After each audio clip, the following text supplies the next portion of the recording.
উল্টোডাঙ্গার মুচিবাজারে অগ্নিকাণ্ড, বিএসএনএল এর গোডাউনে আগুন লাগে। দমকলের 3টি ইঞ্জিনের চেষ্টায় আগুন নিয়ন্ত্রণে আসে।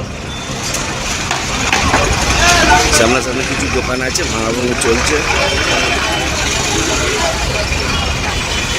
4 নম্বর ওয়ার্ডের কাছে।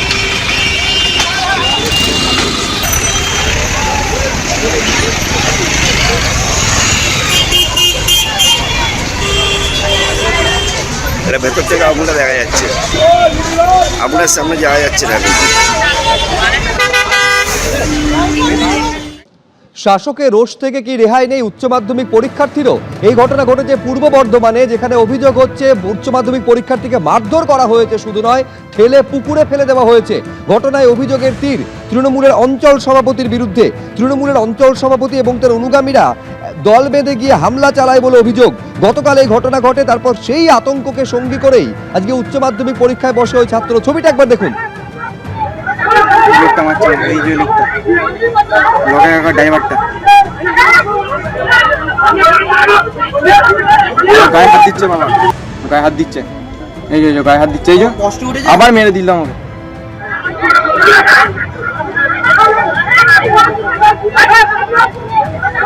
লোকটা মারছে, এই যে লোকটা ড্রাইভারটা গায়ে হাত দিচ্ছে, বাবা গায়ে হাত দিচ্ছে, এই যে গায়ে হাত দিচ্ছে, এই যে আবার মেরে দিল আমাকে।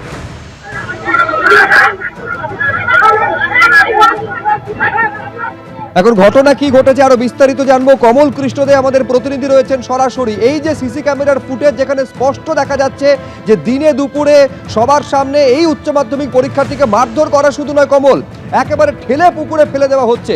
শুরুতে জানতে চাইবো ঘটনাটা কি ঘটেছে, কেনই বা ঘটলো এই ঘটনা?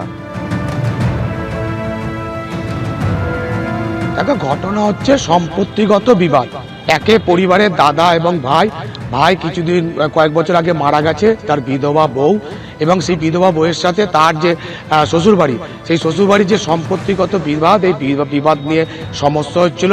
এবং অভিযোগ যেটা, গতকালই সেই বিধবা বউ, ভাইয়ের বউ, তিনি আসেন এবং এসে সেই সম্পত্তির ভাগের দাবি করেন এবং সেটা লিখিতভাবে চান। এই নিয়ে সম্পত্তির ঝামেলা শুরু হয় এবং যেটা অভিযোগ যে সেই সময় যে বেরুগ্রাম অঞ্চলের তৃণমূলের অঞ্চল সভাপতি সাদা কালী। তুমি আমার সঙ্গে থাকো, আমি একবার ছবিটা আরেকটু বিস্তারিতভাবে দর্শকদের সামনে রাখি। এইটা হচ্ছে গতকালকের সিসি ক্যামেরার ফুটেজ, যেখানে এই উচ্চ মাধ্যমিক পরীক্ষার্থীকে মারধর করা শুধু নয়, একেবারে পুকুরে ঠেলে ফেলে দিতে দেখা যাচ্ছে। অভিযোগের তীর তৃণমূলের অঞ্চল সভাপতির বিরুদ্ধে।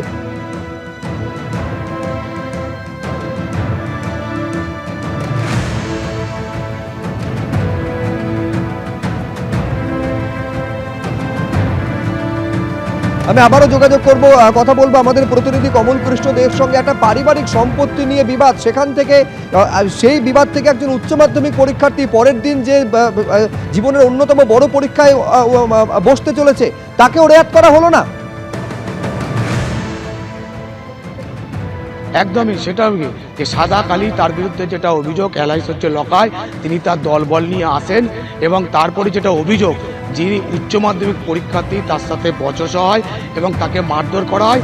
এবং সিসিটিভি ফুটেজে যেমন পরিবার দিয়েছে, সেই ফুটেজে দেখা যাচ্ছে যে তাকে জলে ফেলে দেওয়া হয়। এবং সেই পরীক্ষার্থী যেটা জানাচ্ছিলেন যে রীতিমতো আতঙ্কের মধ্যে তিনি ছিলেন এবং সেই আতঙ্কের মধ্যে থেকেই তিনি আজকে উচ্চ মাধ্যমিক পরীক্ষা দিতে যান এবং পরীক্ষা তিনি দিয়েছেন। এবং পাশাপাশি বিজেপির তরফ থেকে যেটা অভিযোগ করা হচ্ছে যে এই যে পরিবার, অর্থাৎ দীপক অধিকারী পরিবার, তারা কিন্তু তাদের যে যুব মোর্চার যে কর্মসূচি চলছে, চাকরি চাই বাংলা, সেই কর্মসূচিতে তাদের সহযোগিতা করেছিলেন এবং তার জন্যেই কিন্তু তার পরিবারের উপর এই ধরনের হামলা চালানো হয়েছে। যদিও যে বেরুগ্রাম অঞ্চলের যে অঞ্চল সভাপতি সাদা কালী শেখ, অর্থাৎ এলাইস লকায়, তিনি যেটা পরিষ্কারভাবে বলেছেন যে এই ঘটনার সাথে রাজনীতির কোনো যোগাযোগ নেই। তিনি যেটা ওই মহিলাকে হেনস্থা করা হচ্ছিল, বিধবা মহিলাকে, তাই তাকে উদ্ধার করতে এখানে তিনি গেছিলেন। এছাড়া তিনি কোনো ঘটনার সাথে সম্মুখীন তিনি হননি এবং তাকে মারধরে কোনো ঘটনাও কিন্তু ঘটেনি, এমনই কিন্তু অঞ্চল সভাপতি জানাচ্ছেন। এবং রীতিমতো যেটা পরিবারের তরফ থেকে জানানো হচ্ছে, দীপক অধিকারী পরিবার থেকে এই ঘটনার পর থেকে তারা আতঙ্ক আছেন এবং ইতিমধ্যে কিন্তু তারা খণ্ডঘোষ থানায় অভিযোগ পর্যন্ত জানিয়েছেন। সুব্রজিৎ, বেশ, তুমি আমাদের সঙ্গে থাকো। কমল, এই যে ছবিটা আপনারা দেখতে পাচ্ছেন, যেখানে উচ্চ মাধ্যমিক পরীক্ষার্থীকে মারধর করা হচ্ছে, ঠেলে পুকুরে ফেলে দেওয়া হচ্ছে, এবার যার উপরে হেনস্থা এবং মারধরের ঘটনা ঘটেছে, আতঙ্ককে সঙ্গী করে আজকে উচ্চ মাধ্যমিক পরীক্ষায় যে পরীক্ষার্থীকে বসতে হলো, তিনি কি বলছেন একবার দেখুন। কালকে আমাদের পার্টি অফিস থেকে কিছুক্ষণ লোক আসে আমার ছোট মার পারিবারিক বিষয় নিয়ে। তো সেই জিনিসটা আমার বাবাকে এসে বলে কি না দোকান বন্ধ কর, দোকান বন্ধ কর। বিষয়টা আমি বাড়িতে বসেছিলাম, তো বাবা বলে রনি তো কিছুক্ষণ লোক এসছে, দেখ বলছে যে দোকান বন্ধ কর। তো এই বিষয়টা আমি জানতে চাই তাদের কাছে। তো সেই জিনিসটা নিয়ে তারা আমার উপরে আক্রান্ত হয়ে এতটাই আমাকে বাজে ব্যবহার করে যে তারা আমার হাত দুটোকে ধরে পুকুরের উপরে আমাকে পুকুরের দিকে জলে ছুড়ে দেয়, এবং ওখানে থাকা একটি বাঁশের উপরে আমার মৃত্যু পর্যন্ত আশঙ্কা হতে পারতো। এই জিনিসটা আমার বিচার চাই। এবং কালকে আমার পরীক্ষা, আমি আমার পায়ের উপরে আমার যে আঘাত লেগেছে সেই জিনিসটা কি করব বলুন। আমি এইচএস ক্যান্ডিডেট, কালকে আমার এক্সাম ছিল। এখন আমার সেফটি চাই, কারণ এই বিষয়গুলো আমার বাবাকে এমনি হ্যারাসমেন্ট, আমাকে এমনি হ্যারাসমেন্ট, আমাকে আবার বলেও গেছে 4 দিন পর আবার আসতে।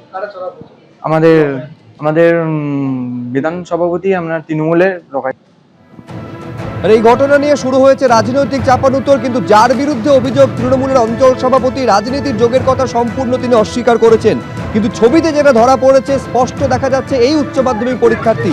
এই ছবি হচ্ছে গতকালকের ছবি। গায়ে হাত দিচ্ছে বাবা, গায়ে হাত দিচ্ছে, এই যে গায়ে হাত দিচ্ছে, এই যে আবার মেরে দিলাম আমাকে।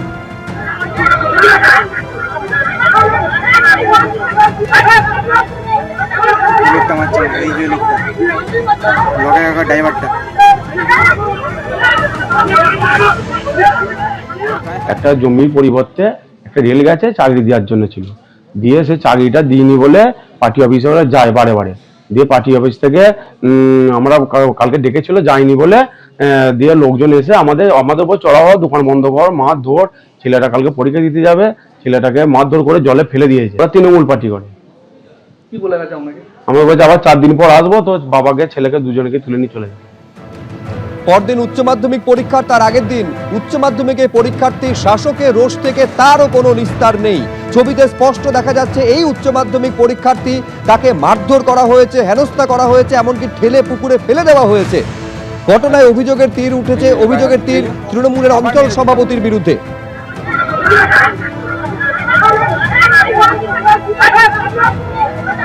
লোকটা মারছে, এই যে লোকটা লগা ড্রাইভারটা। গায়ে হাত দিচ্ছে বাবা, গায়ে হাত দিচ্ছে, এই যে গায়ে হাত দিচ্ছে, এই যে আবার মেরে দিলাম আমাকে।